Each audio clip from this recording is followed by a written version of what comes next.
5월 20일 한절 묵상의 하늘길교회 최낙승 목사입니다. 오늘 나눌 말씀은 느헤미야 8장 12절입니다. 모든 백성이 곧 가서 먹고 마시며 나누어 주고 크게 즐거워하니 이는 그들이 그 읽어 들려준 말을 밝히 알미라. 아멘. 법정 싸움을 소재로 한 드라마나 영화를 보면 클라이막스 장면에서 최종 판결이 내려지곤 합니다. 판사가 발표하는 판결문에 따라 원고 측과 피고 측에 희비가 나누어지죠. 분명 동일한 내용의 판결문일 텐데 처한 입장에 따라 누군가는 기뻐하고 누군가는 낙담합니다. 이 판결을 통해 어떤 사람들은 억울함을 씻어낼 것이고 또 어떤 이들은 중한 벌을 받게 될 것이기 때문입니다. 느헤미야 8장은 이 책의 클라이막스라 부르기에 부족함이 없습니다. 성벽 공사를 마친 뒤 학자 에스라가 백성들을 모아놓고 율법책을 낭독합니다. 이 낭독이 새벽부터 정오까지 계속되었고 모든 백성들은 집중하여 말씀을 들었습니다. 그리고 이내 그들은 울기 시작했죠.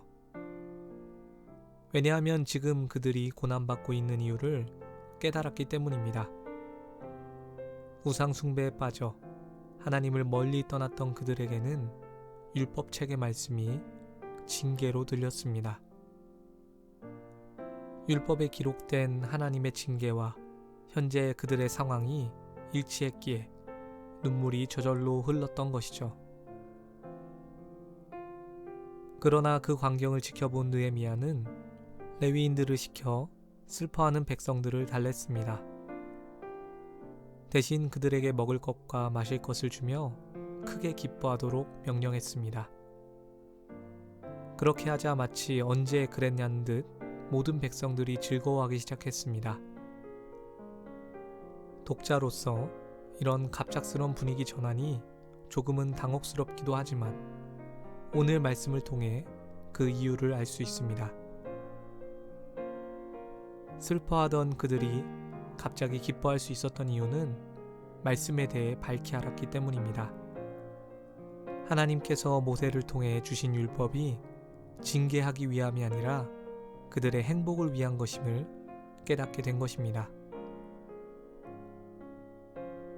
모세가 기록한 율법책은 하나님을 멀리하는 자들에게 저주를, 하나님을 가까이하는 자들에게는 복을 약속합니다. 포로기를 끝내고 성벽까지 재건한 당시 유다 백성들이 이제는 돌이켜 하나님을 가까이 할 것이기 때문에 더 이상 슬퍼할 이유가 없던 것이죠. 이처럼 하나님의 말씀은 입장에 따라 저주처럼 느껴지기도 하고 축복으로 다가오기도 합니다. 우리가 하나님의 편에 서면 그 어떤 말씀이든지 은혜로 다가오지만 그분을 대적하면 말씀은 부담스럽고 껄끄러운 것이 됩니다. 오늘도 이렇게 말씀을 묵상하시는 여러분들은 어떠십니까? 바라기는 하나님의 말씀이 무거운 짐이 아니라 은혜로 다가오시길 소망합니다. 우리가 주와 동행하며 그분으로 인해 기뻐할 때 바로 오늘이 거룩한 날이 될 것이고 또 그분께서 힘이 되어 주실 것입니다. 오늘 하루 말씀을 통해 귀한 은혜를 얻고 기쁨으로 하나님을 섬기시길 주님의 이름으로 축원합니다. 기도하겠습니다. 주님, 그렇습니다.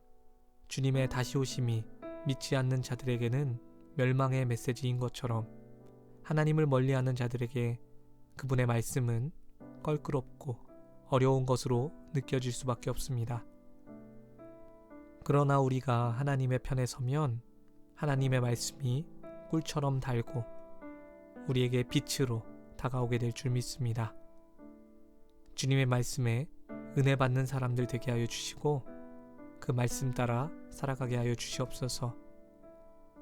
주님 앞에 돌이켜 회개하던 느헤미야 시대에 하나님께 돌이키며 주님으로 인해 기뻐하던 그 백성들을 생각하며 오늘 하루도 하나님과 동행하길 원합니다. 근심 대신 슬픔 대신 기쁨과 희락이 넘치는 하루 되게 하여 주시옵소서. 감사드립니다. 이 모든 말씀 우리 주 예수 그리스도의 이름으로 기도드렸습니다. 아멘. 하나님을 기뻐하는 것이 우리의 힘입니다. 함께 해주셔서 감사합니다.